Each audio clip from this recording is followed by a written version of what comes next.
My name's Rob Parton. I'm a group leader in the Institute for Molecular Bioscience, and the focus of my group is to understand how the cell works, and particularly we're looking at the outside of the cell surface, and trying to understand how the cell responds to the external environment. And particularly we've been focusing on these structures called caveoli, which are little pits in the cell surface, and we believe in response to stresses these structures flatten out. And that works like a kind of spring. It protects the cell against damage and it sends a signal into the cell. So that's our main focus in the lab at the moment.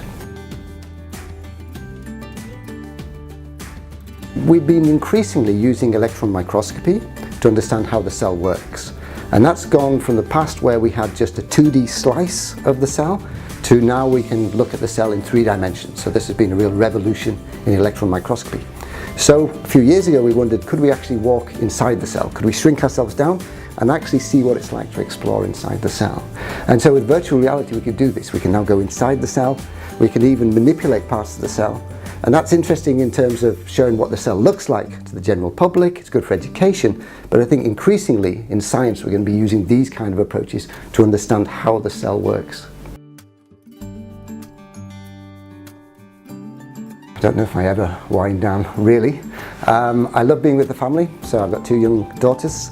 We have a property with rainforest. We love to be outside. It's a land for wildlife property, so we do a lot outside there. I also run, and I used to do triathlons, but now increasingly just running and trail running, so running in the mountains.